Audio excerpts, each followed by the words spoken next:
So, hello friends, welcome to episode 2 of my road from an intermediate player to master. And so today I will just show you one of my games that I have played on chess.com on my account. So yeah, let's not waste any more time and get straight into it. Okay, so let's start the first game. And I'm with black pieces and I'm playing against Deutsch Person. So let's see. I'm playing the Scandinavian defense. I actually haven't played chess a lot for the past 2 weeks, but oh well. Yeah, this is just the normal Scandinavian defense. Nothing too crazy. My queen is not getting attacked. Now there are some threats, so I will probably push the pawn to c6 to make path for my queen if it gets attacked. So yeah, my opponent castles. I will probably put the bishop on e7 because I also want to castle very quickly. So yeah, let's see. Oh, sorry, I just hit my microphone. And my opponent has finally done the move. So yeah, I don't see a reason not to castle in here. Nothing too crazy so far, just simple stuff. Alright. My next moves are probably going to be knight d7.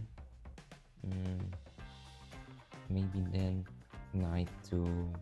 Okay, so my queen is getting attacked. And I will move my queen to...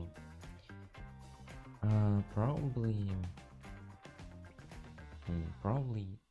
Yeah, here. I move my queen to d8 and my opponent straight away takes my bishop, which is pretty good, I would say. Now he's putting his bishop on c3, sorry. And I know what he's trying to do. Maybe he'll try to take my knight at some point. I will protect my knight with my other knight, as I said, knight to d7. Now let's see what he will do. I actually don't really know what my game plan right now is, but I will improvise, I would say. Okay, he just puts his knight there.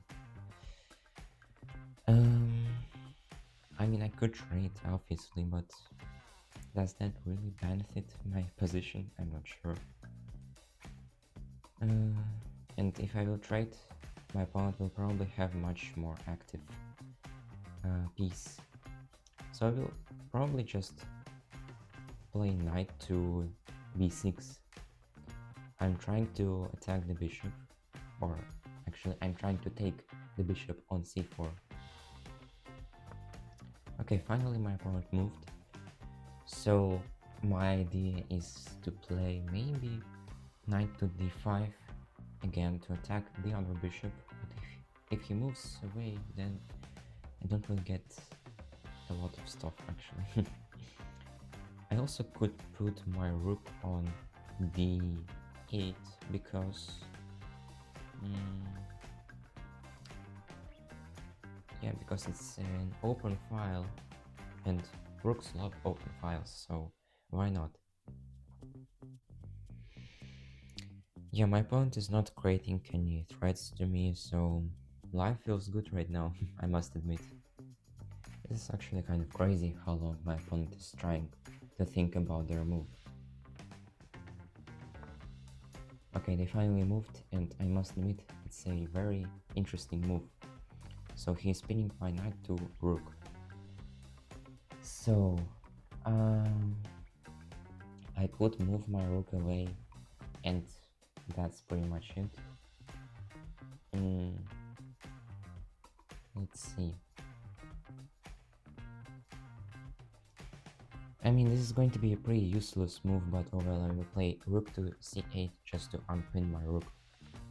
And then I could maybe move my knight to other square, we'll see. I'm looking at the move like maybe knight to d5. Okay, he's moving his knight, which is okay, I guess. I mean, I could trade, obviously. there's nothing too crazy, so yeah, let's trade. Now I will probably kick the bishop out of the way. Okay, so we'll kick the bishop out of the way. Let's see what he will do. I'm intrigued. Now the position is getting more interesting, right? Because a lot of the pieces are contacting with each other, which is pretty interesting to say the least. So I can attack the bishop on c4 once again, or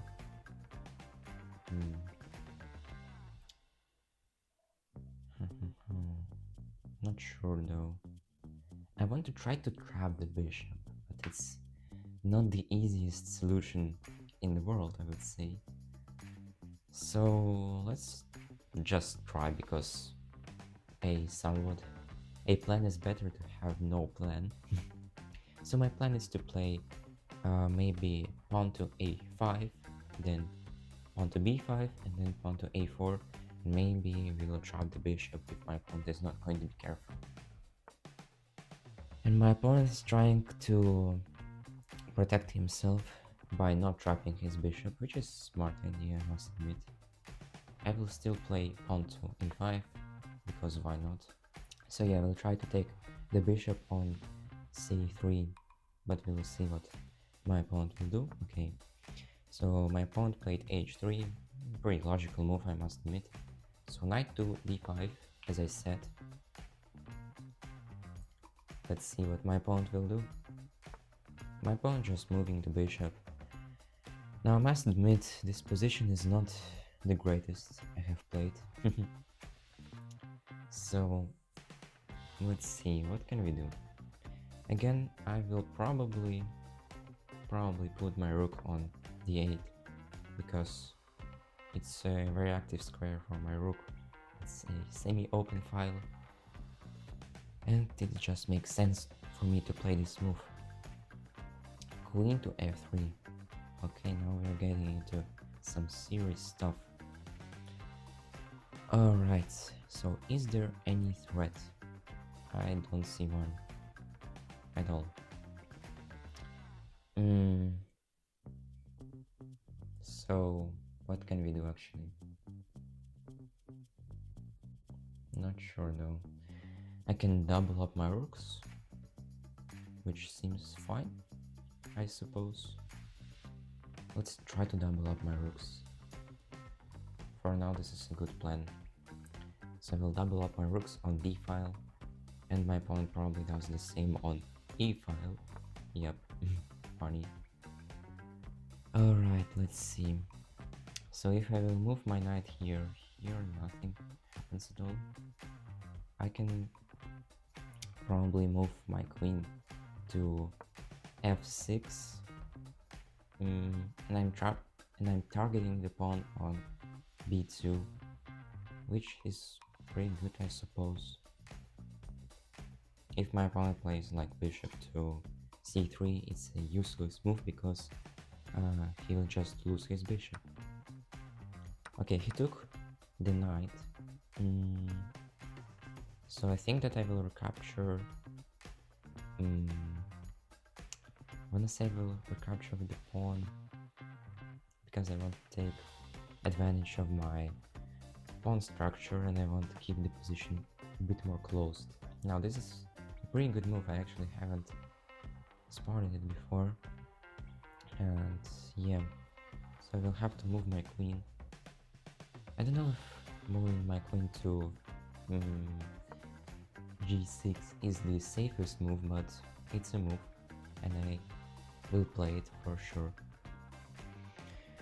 So yeah, I'm not seeing a possibility to attack my king very easily for my opponent. Okay, he's just attacking my rook.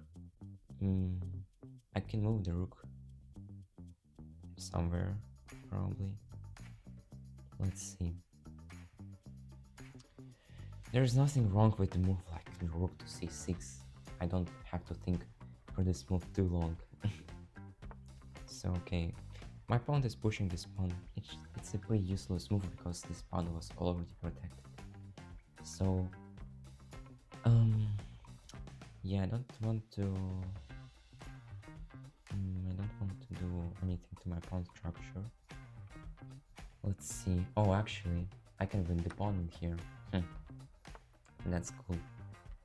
So now I can go here probably and attack the queen. Maybe that's not a good move. Yeah, let's not do that. I can go here and attack another pawn.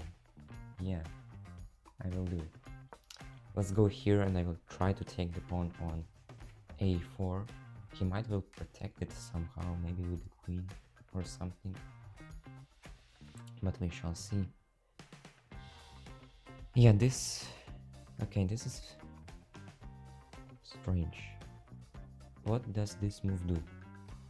My opponent is trying to open up the D file, but that's not going to work at all, right? Now my rook is just active. Look at this. I have a 2-pawn advantage, and I'm probably going to take another pawn on a4, as I said. And I have a very active rook. So yeah. Okay, this move, yeah, it attacks my rook, which is nice. But I think I can just... am I trapping my rook in here? I don't think so. It's getting close to trap my rook. It's kind of close, but I'm not trapping my rook. Even if my opponent will play a move like bishop to c3, I will just take the pawn on b3. Okay, my opponent is attacking my bishop. I don't see anything wrong with just taking the pawn, maybe. Or maybe I could just attack the queen. Let's do it. Why not? Okay, he tries the queens, which is a pretty bad thing for him. I will definitely take advantage of that. So I will push the pawn so that I will never get back and checkmate. And so life is good. Like, I don't have to worry about anything, really. Every piece is active and I'm pretty safe in here. Okay, this move is pretty bad, I feel like. Yeah, this is just a loss of a rook, maybe. I'm not sure. Maybe not, actually. But we will see what my opponent will try to do. Maybe he will protect with the second rook, which is a smart choice, right? Let's see. What can we do right now? So I don't see any threats in here. Maybe I could just push the pawn. Like... Maybe that was a slight mistake. Maybe that was a slight mistake, honestly. Yeah, because this is kind of bad right now. I will move my rook out of the way. Oh no. Alright, I have lost my rook in one move, which is definitely not pleasant. God damn, what have I done? Yeah, this just happens. How did I miss that move, bro? So he moved his bishop out of the way, and I should have taken the... Oh, the rook. But yeah, I'm just a very stupid person. Oh well, let's just hope for the best, I assume. I don't know what I'm even doing in this position, to be quite honest with you. Alright. I think this is just hopeless position, honestly. He will just make the queen, and that's it. Oh god. Okay, I'll just do this. He will put his rook, and that's just game over. Oh well. What can I say in here? The only thing that I have is time management, because he has less than a minute on the clock, which might benefit me, but I'm not sure. Okay. Bro, this is so annoying, bro. Gosh. What am I doing, bro? Okay, he blundered. Oh no. Wait, what? Ah, okay, yes, he blundered. Let's go. Lucky, yeah, I know, bro. That's kind of wild, bro. How how did he do that? He blundered big. He blundered big. Oh my gosh. That's a checkmate. Wow, bro. Such a fantastic game. I'm so shocked how that turned upside down. Like, I lost the rook. I thought, oh, this is just a hopeless position. And then he blundered the rook again. That's crazy. And this shows you that you don't have to give up until the end. So yeah, thanks for watching, and if you have any tips, just write them down below in the comments. I will happily read them. And yeah, thanks again, and I will see you in the next video. Tschüss!